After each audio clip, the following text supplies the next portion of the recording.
one. Hi, welcome to Bet the Edge. I'm Jay Croucher, joined by Drew Dinsick. I'm still playing hurt. My children are conspiring to make me as sick as possible, but we will push on, much like we pushed on through Monday Night Football, another shocking game. But Tom Brady comes through in the clutch, as he is prone to. And the Bucs win. What do you make of the game, Drew?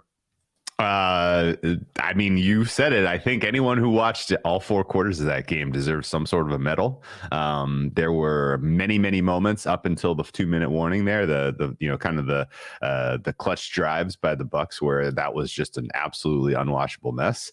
But ultimately, you had a very weird, I think, offensive kind of performance there by the Bucs where their scripted stuff looked good. Their hurry up offense was elite. And then the 58 minutes in the middle were just, what is happening here? Like, what's the plan? It definitely seems like Leftwich was not really in full grasp of what he wanted to do, kind of from a vision standpoint. Still just a lot of like predictable runs, predictable dump off passes that were just, absolute non-starters. Saints defense performed well for most of that game. A lot of focus on sort of the very, very end stages of the game where Dennis Allen had some opportunities to be a little bit more aggressive, I thought, and just couldn't really figure out the right pattern there of when he needed to kind of push the aggressive button versus when he just needed to take the low-hanging fruit there. Kind of funny that on 3rd and 1, with the opportunity to basically salt the game away if you convert, they don't go to Taysom Hill in that situation when that's kind of his absolute bread and butter. But then on 3rd and 17, they decide, you know what, we'll try a downfield pass and see if we can get Taysom Hill to figure out a contested catch 25 yards beyond the line of scrimmage. So it was just a little bit of a head scratching decision making by the Saints. They kind of wear this one as far as a loss goes because they had the game well in hand. If they are a little bit more efficient in the red zone, if they're a little bit more efficient on any of those game ending drives, and this is a very different conversation we're having about, is this the end of the Bucs? Instead, I think people come out of this game seeing what they did in those clutch moments, and they're thinking Bucs are live. Not just for the South, but for the NFC, because the NFC is an absolute mess right now of quarterbacks who are likely going to be taking the field in the inexperience and just question marks surrounding everyone else besides Tom Brady right now in the NFC playoff picture. So you can take this either way, man. Bucs Super Bowl championship, or is somebody going to steal the NFC South from them? Yeah, I mean, the Saints are a disgrace. That was shameful selling at the end of the game. They're now, obviously, that's their season done. They're 2,800 to win the NFC South. The Bucs are minus 667. And the Carolina Panthers are now second favorite for the division at 10-1. The Falcons still there at 12-1. A very uninspiring team across the board. With the Bucs, I mean, the offense now, this is enough of a sample where the offense doesn't seem like it's going to get fixed. It seems like it's too ingrained, the mediocrity. They've struggled for so long. There was a stretch where it was over 14 drives. They scored 3 points, which is just unfathomable when you have Tom Brady still playing at a fine level and Chris Godwin and Mike Evans and an offensive line that is banged up, but still shouldn't be as bad as it's been. So, I mean, the Bucs, I don't know. The defense has shown signs of life, but I don't think it's an elite unit. And the offense just doesn't have the ceiling. Brady's just not getting the yards per attempt that he had in this year's with Tampa. So there's not much to love. But at the same time, 3.5-point dogs to Brock Purdy. This will be the public kind of look of, wow, Tom Brady's a 3.5-point underdog to Brock Purdy. At the same time, I kind of like the Bucs. I think you think, and I agree, that the adjustment from the look ahead of -6 with Jimmy G to 3.5, 4 with Brock Purdy is not a big enough adjustment. Yeah, that's basically all there is to this. The math assignment for everyone who's handicapping the NFL this week is come up with a true approximation of the adjustment in price from Jimmy G to Brock Purdy.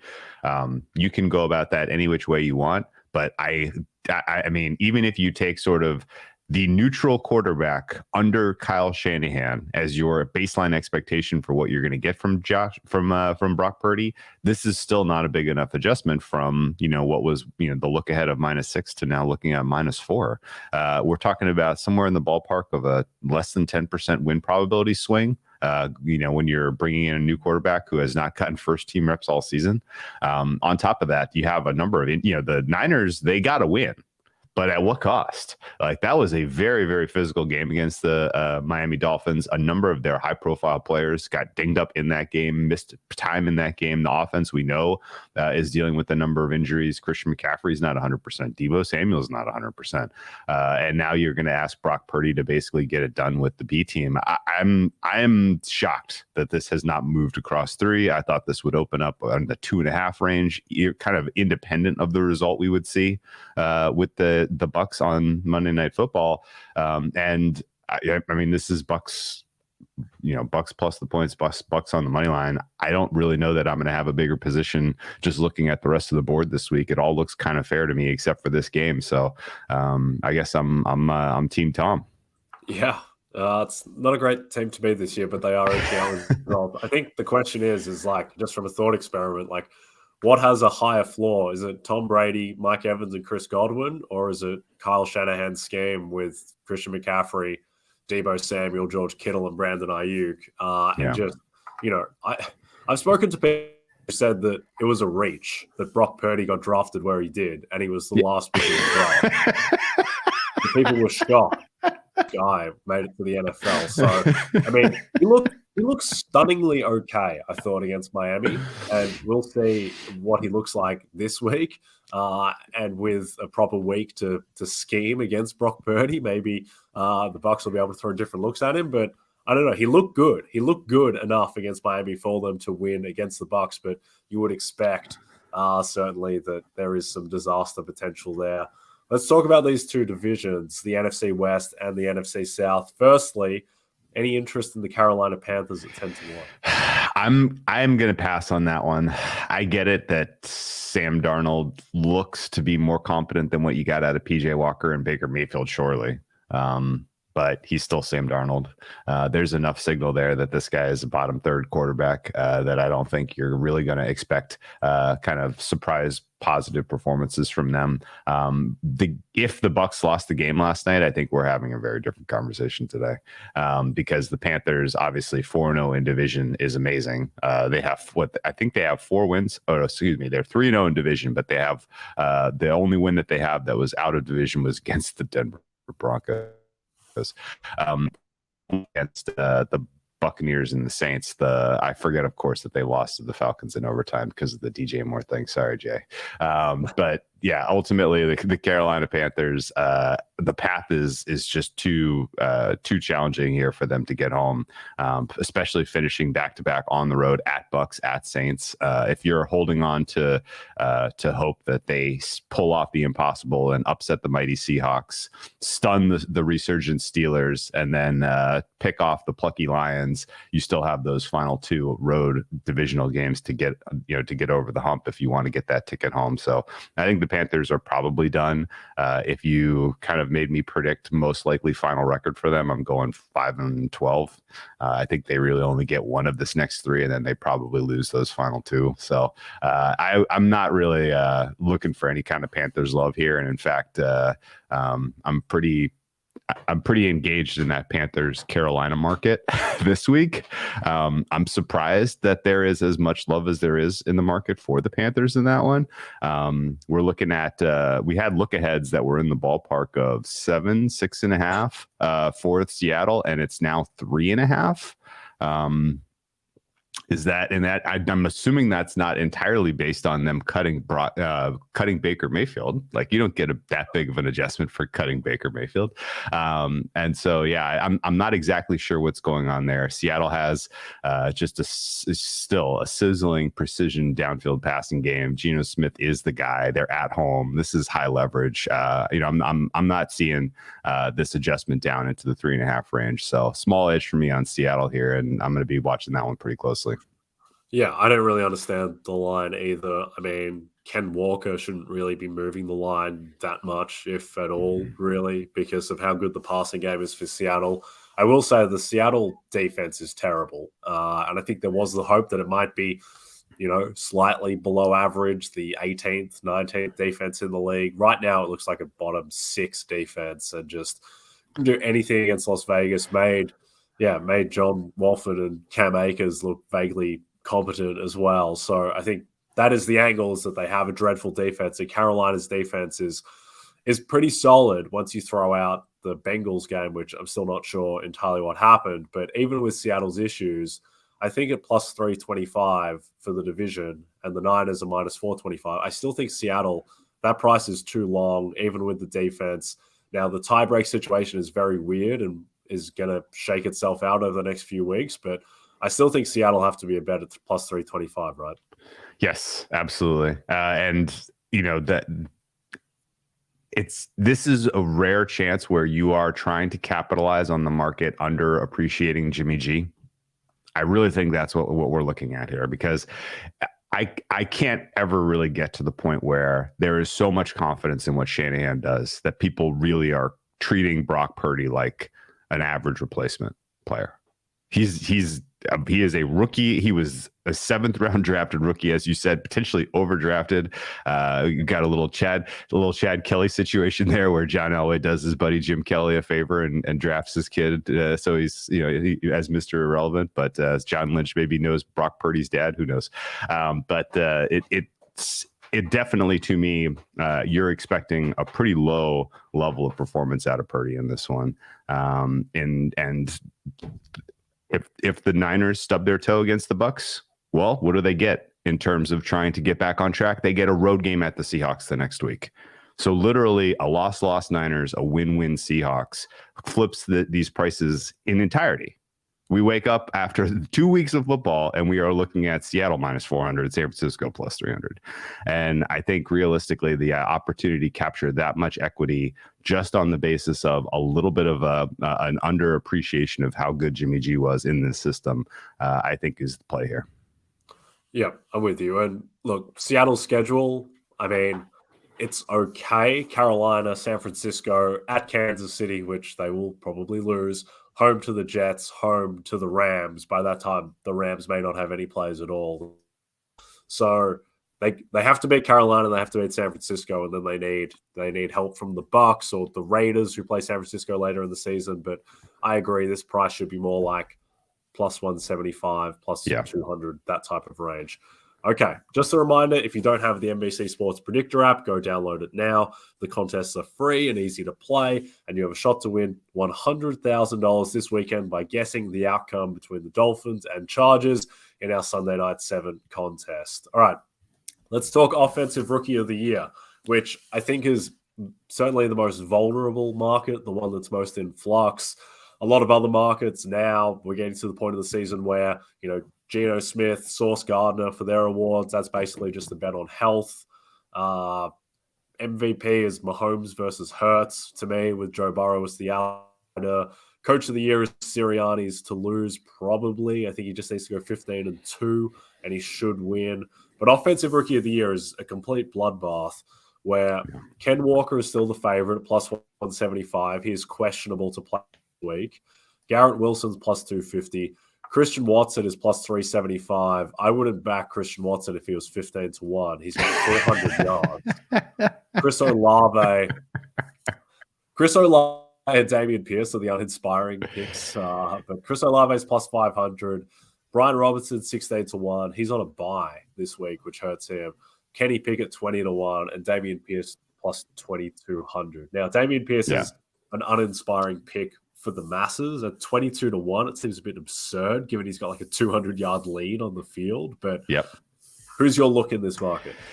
I have yet to make a single bet in the Offensive Rookie of the Year market in this current cycle. I'm out of this market because I have every time flipped it open and just said, man, the only bet is take on the favorite. Like that's been the way to attack this the entire time. And there's just no liquidity and, betting against the favorite in the offensive rookie of the year market. No one will write a big bet there.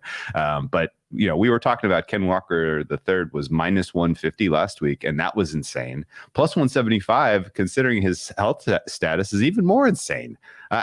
This guy should be absolutely kind of in the second tier at this point, with Wilson, in my opinion, as sort of the top of the board. I think the idea of we have long talked about one of the aspects of awards being a sharing notion, right? A distribution amongst different teams getting credit, right? That used to be the way it was, where you had a single vote, right? Well, they've changed that. This is now ranked choice voting, which I think completely unlocks the idea that a certain team could get 2-3 awards, right? And I mean, a guy like Garrett Wilson, who is producing at the level he is, and who now has Mike White throwing to him, and and in a with the Jets team that is very much in the mix to get a wild card and shock the world. Like absolutely nobody, even halfway through the season, thought this Jets team was a playoff team. And yet here they are knocking on the door, even after coming off of a very tough loss against the Vikings. So I think the Jets absolutely are in the mix to win both Rookie of the Year awards here, and ranked choice voting plays a huge role in how this breaks down. If I'm taking a long shot in this market, it's not going to be Pierce, although I completely understand and agree with your points. I think people are just going to have a very tough time voting for a guy who's accumulated volume on a team that has one win. But Kenny Pickett is definitely in the driver's seat, in my opinion, to put the Steelers in the conversation for that 7th seed, put them in the conversation for a winning record. And if the Steelers kind of come down the stretch hot and win, even though his stats are garbage, I think people are going to give him credit for QB wins, even though it's obviously a team effort and it's largely the defense being healthy that's gotten the Steelers where they are right now. So keeping a close eye on the Steelers results. Kenny Pickett, obviously a favorite this week going up against the Baltimore Ravens. He gets another couple of games where he absolutely is going to either be a short favorite or maybe even a meaningful favorite if the defense continues to trend upward for Pittsburgh. So Pickett coming home down the home stretch here with just a streaking set of wins, I think is going to give people some interest to putting him on their ballot in some second, third choice potentially, and that's what's going to decide this one. What are your thoughts in terms of how ranked choice voting in particular impacts this market? Yeah, firstly, let me read you a stat line from the quarterback in the year 2010. The quarterback in 2010 who threw for 18 touchdowns, 15 interceptions, averaged 219 yards per game, had a 76 quarterback rating, and went 7-9.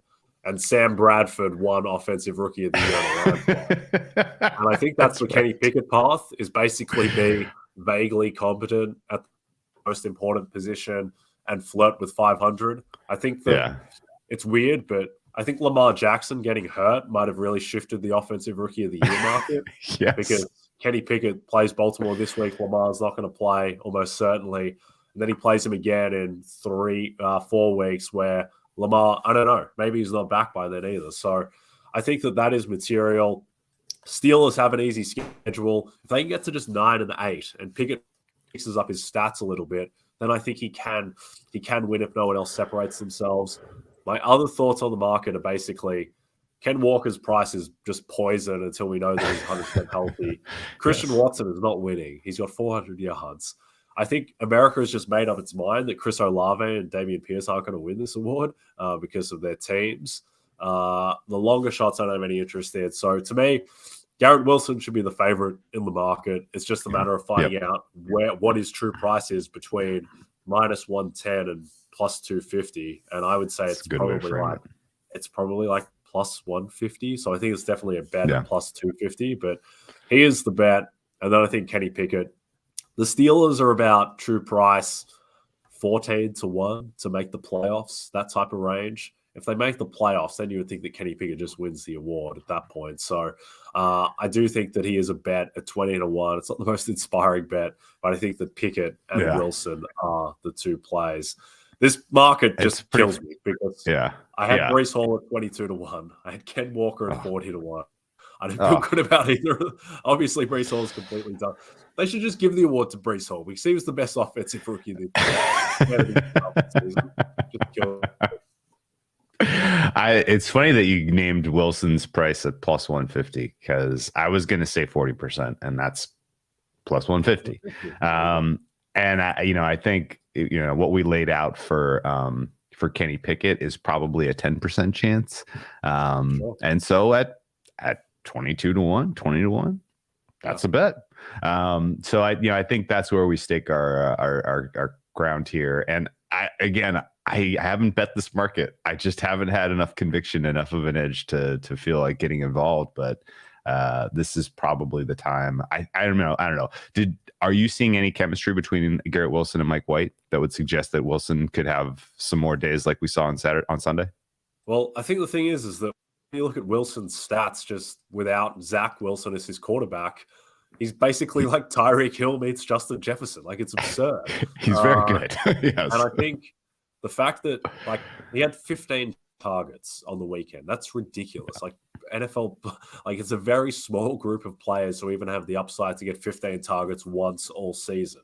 That's generally reserved for Cooper Kupp and Tyreek Hill and Justin Jefferson. But the fact that he is getting that volume, the fact that Garrett Wilson went 8 for 162 and then also was 2 inches away from an 80-yard touchdown that Mike White overthrew, I think that is all positive for Garrett Wilson.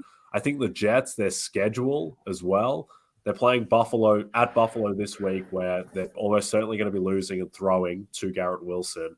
And then it's Detroit, Jacksonville, at Seattle, all bad defenses and I don't think the Jets are good enough to be able to run and hide from those teams either necessarily. No. I think they're going to be throwing. And then at Miami last week of the season, that's not the most intimidating defense either. So I do think that Garrett Wilson is definitely the bet. All right. Yeah. Download the RotoWorld app to receive breaking player news all season long. Stay ahead of the competition by favoriting players on your roster. Get the latest injury updates, player news, and much more delivered right to your phone. It's available in the App Store today. All right, let's talk World Cup. Let's talk Portugal, Switzerland. Portugal, minus 115 favorites on the three-way money line. The draw is plus 240. Switzerland, a plus 350.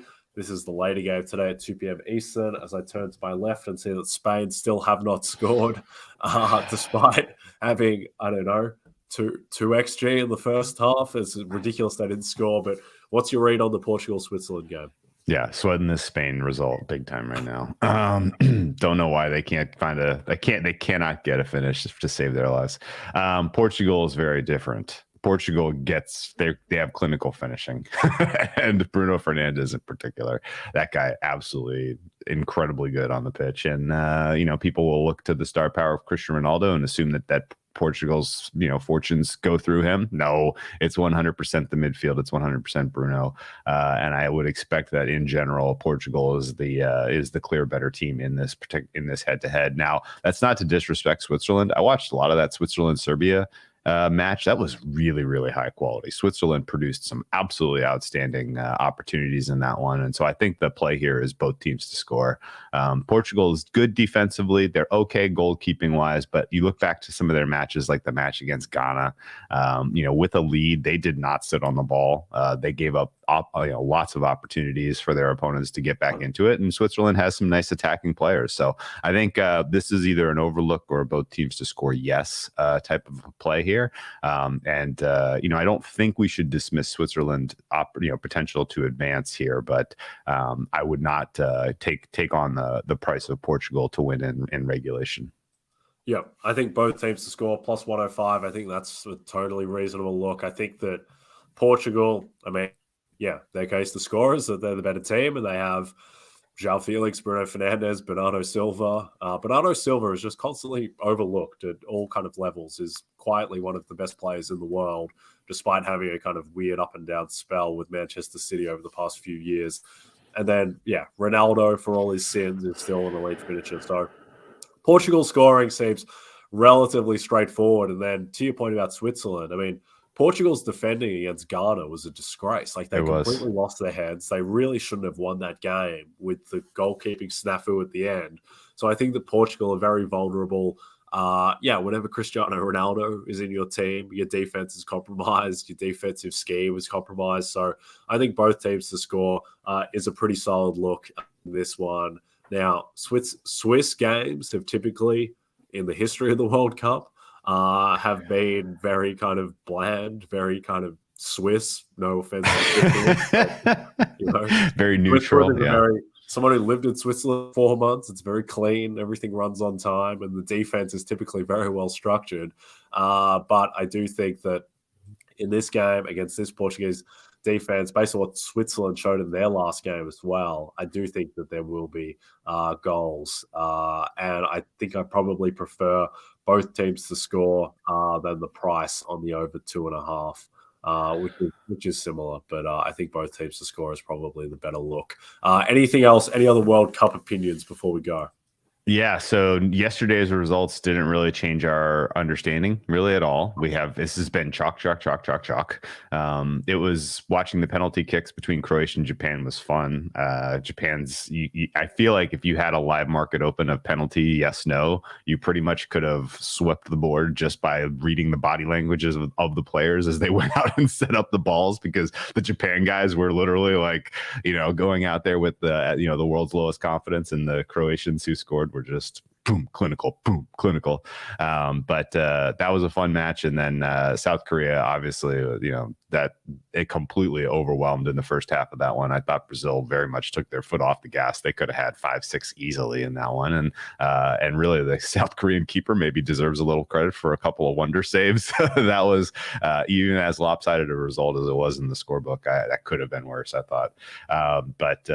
Brazil, Argentina still seems very likely our semifinal in the top half. I don't give Netherlands or Croatia much of a chance in those two contests. And then we'll figure out what the bottom looks like. But I still lean France over England. And then presumably we get a Spain-Portugal head-to-head, which would be a fun handicap because those two teams match up pretty well. They obviously share an Iberian Peninsula, and there's no love lost between those nations. So that would be fun if we get that. But I don't know what's going to happen in this Spain-Morocco match. This has the feeling like we go to penalty kicks and Spain manages to play their way out of here. Don't you kind of have that feel?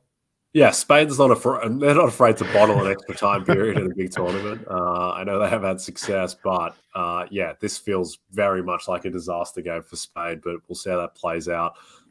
If they do play Portugal, that has the makings of a very chippy 0-0. And again, similar to this Morocco game, maybe headed to extra time. You're not going to like this, but I think England's going to beat France. I've been stewing on it. I think that with this weird Henderson, Rice, Bellingham midfield that really started to click against Senegal. I think they bring in Trippier to help contain Mbappe. I think that Southgate, this is the kind of game that Southgate's good at, where they play ultra-conservative and they play on the break against the France team that, its midfield hasn't had that much continuity. I think the defense is vulnerable enough.